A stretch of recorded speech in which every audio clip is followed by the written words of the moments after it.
Hello viewers, আশা করি ভালো আছো। প্রতিবারে না আপনার সামনে নতুন আরেকটি ভিডিও নিয়ে চলে আসলাম। আজ আলোচনা করব এইচএসসি 2025 যা যা পরীক্ষাটা দেবেন, যা আপনাদের পরীক্ষার প্রশ্ন নিয়ে কিন্তু যে অর্থাৎ আপনারা এইচএসসি 25-এর প্রশ্নের নতুনত্ব কিছু থাকবে। আজকে এ নিয়ে কিছু আপডেট পেয়েছি, তার জন্য ভিডিওটা কন্টিনিউ করবেন, কোনো স্কিপ করবেন না। তার আগে বলেন, আপনি যে এই চ্যানেল নতুন হয়ে থাকেন তার আপনার সাথে রিকোয়েস্ট থাকবে যে এই ধরনের নিত্য নতুন অল এডুকেশন আপডেট সবার আগে পাওয়ার জন্য অবশ্যই চ্যানেলটি সাবস্ক্রাইব করে পাশে থাকবেন, কারণ আপনারা লাইক এবং সাবস্ক্রাইবের কারণ কিন্তু আমি নতুন আরেকটা ভিডিও তৈরি করার অনুপ্রেরণা সৃষ্টি করি। চলতি বছরে এইচএসসি 2025 পরীক্ষা শুরু হচ্ছে আগামী 26 জুন। ইতিমধ্যে প্রশ্নপত্র তৈরি এবং আনুষ্ঠানিক কার্যক্রম শুরু করছে শিক্ষা মন্ত্রণালয়। শিক্ষা বোর্ডগুলোর জন্য আলাদা আলাদা প্রশ্ন চলতি বছরে এইচএসসি 2025 পরীক্ষার আয়োজন করা হবে। তবে বিগত কয়েক বছরের সংক্ষিপ্ত সিলেবাস এবং কেন্দ্রিক প্রশ্ন হওয়ার কারণে চলতি বছর তার ব্যতিক্রম দেখা যেতে পারে। ইতিমধ্যে শিক্ষা মন্ত্রণালয় থেকে জানানো হয়েছে যে 2025 সালে বিন্যাসকৃত সিলেবাসের মধ্যে থেকে প্রশ্ন করা হবে শিক্ষার্থীদের জন্য, অর্থাৎ সিলেবাসের বাইরে থেকে কোনো প্রশ্ন আসবে না।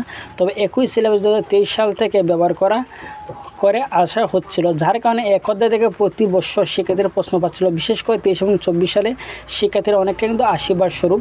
কিন্তু চলতি বছরে এইচএসসি 2025 পরীক্ষার যে অধ্যায়গুলো আগের বছরে বাদ দেওয়া হয়েছে এবং প্রশ্ন কম এসেছে, অথবা যে টপিকগুলো নিয়ে তেমন কোনো প্রশ্ন করা হতো না, সেগুলো গুরুত্ব দেওয়া হতে পারে। ইতিমধ্যে টেস্ট পরীক্ষা শেষ করেছে বিভিন্ন কোর্স কর্তৃপক্ষ এবং টেস্ট পরীক্ষার যে প্রশ্ন নতুন অনেক প্রশ্ন দেখা গেছে, যা শিক্ষার্থীদের জন্য অত্যন্ত গুরুত্বপূর্ণ। এবং শিক্ষকদের পরামর্শ হচ্ছে যে এইচএসসি পরীক্ষার ভালো ফলাফল করতে হলে সংক্ষিপ্ত সিলেবাসের সকল অধ্যায়কে গুরুত্ব দিতে হবে এবং টেস্ট পরীক্ষার প্রশ্নগুলোকে সমাধান করতে হবে।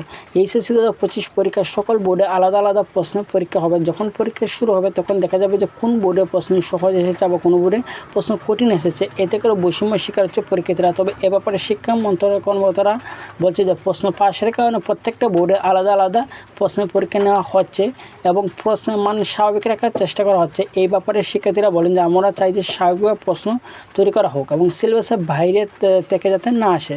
সিলেবাসের মধ্যে থেকে প্রশ্ন আসলে অবশ্যই আমরা ভালো ফলাফল এবং ভালো উত্তর লিখে আসতে পারবো এবং ভালো ফলাফল করবো। তাছাড়া সকল বোর্ড একই রকম প্রশ্ন করা হোক, যাতে করে কোনো বোর্ড কঠিন বা কোনো বোর্ড সহজ না হয়। ঠিক আছে, আশা করি বুঝতে পারছেন যে আপনার এইচএসসি 2025 যা যা পরীক্ষা দেবেন, তো আপনারা সিলেবাসের ভিতরে যা আছে এগুলি পড়ে যাবেন, যে এগুলো থেকে কিন্তু আপনারা পরীক্ষার প্রশ্নটা পাবেন। আশা করি বুঝতে পারছেন। তারপরে না পেয়ে থাকেন অবশ্যই কমেন্ট করে জানাবেন। আর যদি ভিডিওটি ভালো লাগে থাকে অবশ্যই লাইক দেন। আপনি যদি এই চ্যানেল নতুন হয়ে থাকেন তার আপনার সাথে রিকোয়েস্ট থাকবে যে এই ধরনের নিত্য নতুন অল এডুকেশন আপডেট সবার আগে পাওয়ার জন্য অবশ্যই চ্যানেল সাবস্ক্রাইব করে পাশে থাকবেন। ধন্যবাদ, দেখা হবে অন্য কোনো ভিডিওতে।